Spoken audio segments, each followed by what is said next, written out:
Assalamualaikum warahmatullahi wabarakatuh. Apa kabar sobat sekalian? Semoga baik-baik saja. Jumpa lagi di channel Rahmat Romani. Kali ini kita akan membahas berita hangat dan masih hangat diperbincangkan, yaitu heboh ya, heboh tentang statement yang disampaikan oleh Profesor ya, Profesor Budi Santoso Purwokartiko, Rektor dari ITK Institut Teknologi Kalimantan, dan melakukan wawancara ya, kemudian dia menyampaikan pengalamannya di laman Facebook, tetapi ternyata memang apa yang disampaikan di Facebook itu banyak sekali dan juga mengandung unsur rasis gitu ya. Nah, ini sudah banyak beredar di media online dan sangat menyayangkan ya, sangat menyayangkan. Dan ini ada komentar dari Rocky Gerung terkait statement yang disampaikan oleh Rektor Budi Santosa Purwokartiko ya.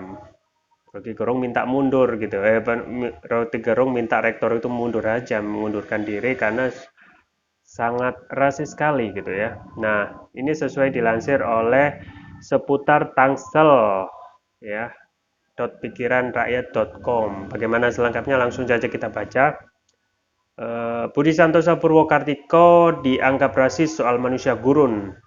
Rocky Gerung minta Rektor ITK mengundurkan diri.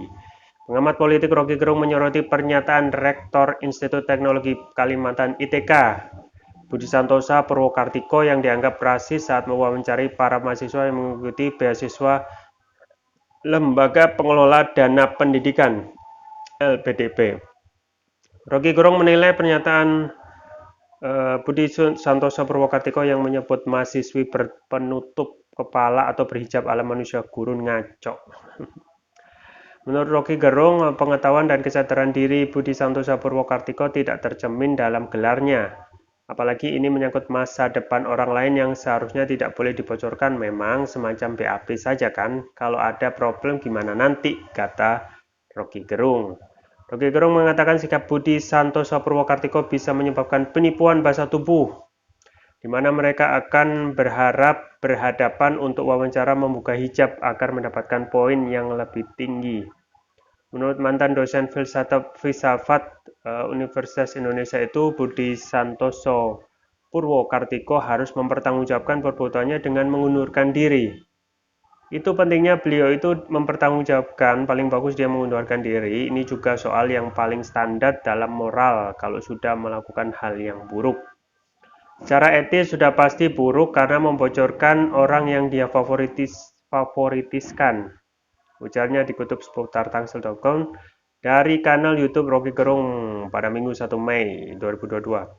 Rocky Gerung mengimbau agar kasus ini dijadikan pelajaran oleh para guru besar dan pejabat utama untuk tidak memanfaatkan kekuasaan. Ini kan separuh menjilat pada kekuasaan, tuturnya. Pendiri Setara Institut itu menegaskan LPDP merupakan lembaga yang menguji kemampuan akademik seseorang, bukan busananya. Jadi ukurannya adalah soal-soal intelek dan soal-soal keadaan sosial, bukan soal-soal busana yang kemudian dikaitkan dengan agama, ucapnya. Ini bahayanya kalau pengetahuan tidak didasarkan pada kematangan batin, hanya didasarkan pada capaian-capaian teknis, karena tadi ijazah itu hanya menunjukkan Anda pernah sekolah, bukan Anda pernah berpikir. Kata Rocky Gerung menambahkan. Rocky Gerung menuturkan ada arogansi dalam pernyataan dan sikap Budi Santoso Purwokartiko. Pasalnya, menurut Rocky Gerung, seorang profesor seharusnya benar-benar memahami etis dalam ilmu pengetahuan. Kalau dia arogan, dia akan pamer bahwa nih, saya berhasil menguji orang dan saya lecehkan orang lain, yang lain saya terima. Itu namanya kompresor, karena kompresor itu berisiknya doang, isinya cuma angin. Lain kali kalau kepala kan isinya mestinya aliran pikiran, ini aliran angin kalau kompresor, ujar Rocky Gerung. Rocky Gerung mengatakan kasus Budi Santoso Purwokartiko membuat orang diukur dari kematangan etiknya, bukan kematangan intelektualnya. Kemampuan intelektual itu biasa kita olah dengan fasilitas yang tersedia di kampus, tetapi seseorang yang ada pada kedudukan guru besar itu artinya master dalam semua hal. Nah, dianggap bisa mastering etiknya dia, tegasnya. Ya, sobat sekalian, menarik apa yang disampaikan oleh Reke Gurung ya terkait statement yang disampaikan Rektor ITK Institut Teknologi Kalimantan Budi Santoso Purwakartiko ya, yang di laman Facebooknya itu dia mencurahkan pengalamannya ketika mewawancarai mahasiswa maupun mahasiswi sekitar 16 ya, 16 mahasiswa dan mahasiswi. Dari 16 itu 2 laki-laki, 2 itu tidak masuk, sisanya 12 ya. Komentarnya memang kalau kita membaca di media sosial memang memenuhi unsur ya, memenuhi unsur rasis gitu ya. Misalnya 12 orang itu yang diwawancari yang perempuan itu sama sekali tidak menutup kepala seperti manusia gurun. Nah, ini kan sudah rasis. Kemudian tidak pernah ada ucapan dari langit misalnya seperti ucapan langit misalnya insya Allah ya, qadarullah dan lain sebagainya. Ya, ini juga mereka tidak tidak terlihat seperti mahasiswa yang suka terhadap demo ya, mereka IPK-nya tinggi ya, 3,8, 3,9 ya, bahasa Inggrisnya tinggi, bisa cas-cis-cus ya, dan lain sebagainya, bisa dilihat sendiri di sosial ataupun media online, berita online gitu ya.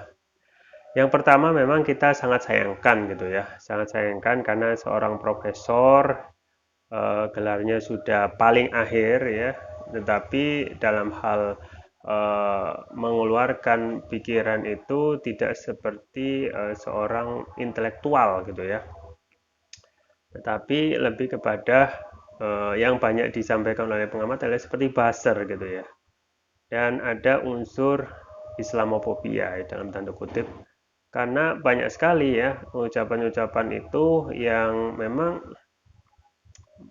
melecehkan. Misalnya 12 mahasiswi yang diwawancarai itu tidak satupun yang memakai kerudung seperti manusia gurun. Nah, ini pelecehan sekali deh ya.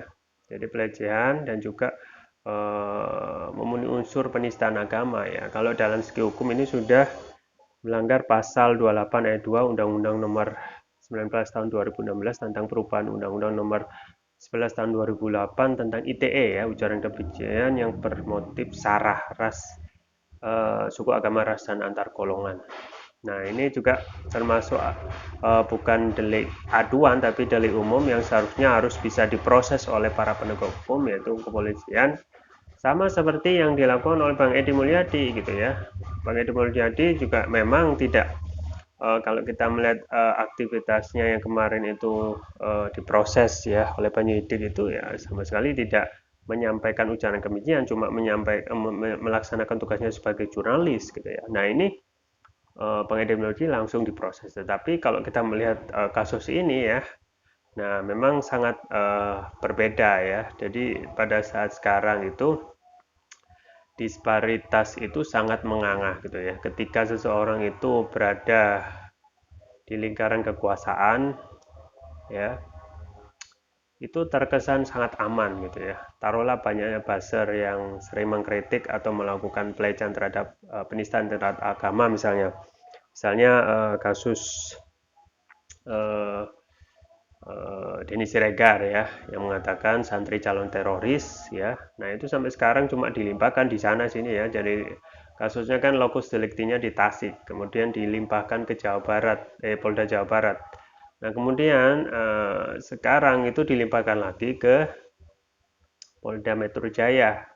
Sampai sekarang tidak ada tuh kelanjutan dari proses itu, pemanggilan apa namanya, dari Denny Siregar untuk melakukan penyidikan ya, ataupun ditetapkan atau diproses secepat yang kita ketahui orang yang mengkritik pemerintah, misalnya Saigan Nainggolan ya, Jumur Hidayat dan lain sebagainya. Nah, ini adalah disparitas yang sangat menganga pada saat rezim sekarang ya. Nah, memang saya sobat sekalian, inilah ya, kalau memang ilmu pengetahuan itu tidak apa namanya, tidak mendahulukan agama daripada ilmu pengetahuan. Yang ada adalah menghambakan ilmu pengetahuan, dan unsur dari agama itu kurang. Jadi seseorang itu dalam tanda kutip lebih menghambakan ilmu pengetahuan, intelektualitas ya. Padahal ya kita ketahui manusia itu adalah makhluk lemah ya.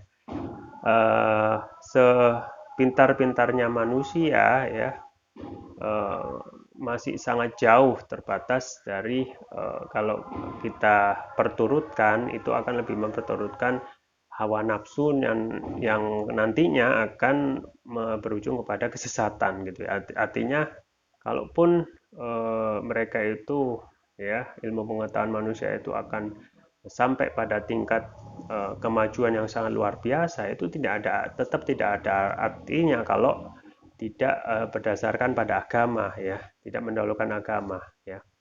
Justru malah akan melalaikan seseorang itu menjadi ke arah sesat ya. Itu bisa dilihat dari omongannya, pikirannya ya. Kita lihat saja ya, orang seperti omongan seperti ini ya, berarti memang dari awal tidak mendasarkan agama itu atau seorang muslim itu kepada Islam gitu ya. Padahal kalau kita melihat otak maupun akal manusia itu sebenarnya terbatas ya dibandingkan dengan agama Islam ya atau sang pencipta alam semesta Allah SWT ya. Ya manusia itu kalau diibaratkan laut ya dan penanya itu dari pohon ya. Itu manusia cuma ilmunya cuma dari pohon itu yang dicelup ke laut cuma setetes itu aja ya, sedangkan ilmu Allah itu luas banget ya. Jadi apa yang bisa disombongkan dengan ilmu pengetahuan? Makanya ya sobat sekalian, yang paling penting dalam hal ini ya adalah memang kalau kita melihat faktanya, Profesor yang Budi Santosa adalah orang yang sudah mapan dalam segi intelektual, dia adalah profesor PhD, tapi ingat bahwasanya dia hanya ahli dalam akademisi gitu ya. Tapi dalam hal pemikiran ya, ketika seseorang itu tidak didasarkan pada agama atau agama Islam ya, uh, kita bisa lihat gitu dari segi ucapannya, dari segi pemikirannya gitu ya, ya sangat jauh ya dari kata seorang akademisi yang harus bisa memberikan apa namanya pencerahan ya. Ya kalau kita melihat seharusnya seorang profesor itu ya mengucapkan hal-hal yang baik gitu ya. Nah itu memang harus didasari pada agama ya, mengucapkan bahwasanya mahasiswi ini adalah apa namanya mempunyai potensi yang bagus, luar biasa, kemudian disampaikan bahwasanya semua itu ilmu pengetahuan itu harus didasarkan pada agama. Karena agama itu yang akan membimbing manusia, sedangkan ilmu adalah pelengkap dalam kehidupan manusia. Kan itu enak kalau ngomong seperti itu ya, daripada menyampaikan kalimat-kalimat yang memang kalaupun ditanya apakah dia Islam ya pastilah Islam, tetapi kita harus tanya Islamnya seperti apa ya. Nah itu bisa dilihat dari apa yang diomongkan, apa yang dipikirkan ya. Makanya kita juga patut apa namanya menyayangkan gitu ya. Sebenarnya orang yang menistakan agama di negeri ini itu juga banyak ya. Cuma yang menampakkan diri itu secara tegas ya tidak begitu banyak gitu ya. Makanya negeri, Pak penguasa dalam hal ini memang tidak begitu tegas dalam penistaan agama apa dan kebiasaan ketika ada aduan dari masyarakat ini ya penguasa ataupun aparat itu tidak tergerak ya. Tergerak itu kalau ada desakan dari publik ya, contohlah kasus penistaan agama yang dilakukan oleh Ahok ya. Bayangkan itu sudah dilaporkan, tidak juga diproses, bahkan ditahan. Baru sekitar umat itu bergerak, berkumpul 7 juta dalam aksi 212 baru diproses ya. Apakah ini yang diperlukan? Apa ini yang menjadi kebiasaan aparat harus menunggu desakan ataupun tekanan dari publik ya untuk memproses orang-orang yang dalam tanda kutip itu memenuhi unsur untuk menistakan agama. Ya, kita tunggu saja kelanjutan dari kasus Profesor Budi Santoso Purwokartiko ini yang memang infonya apa yang chatnya itu, apa statementnya itu sudah dihapus gitu ya. Dan itu sudah banyak dikomentari oleh para pengamat, memang mempunyai unsur hukum yang apa namanya, ujaran kebencian yang mengandung syarat. Kita tunggu kelanjutannya ya. Itu saja yang bisa saya sampaikan. Semoga bermanfaat. Jangan lupa like, share, dan subscribe. Sampai jumpa lagi. Wassalamualaikum warahmatullahi wabarakatuh.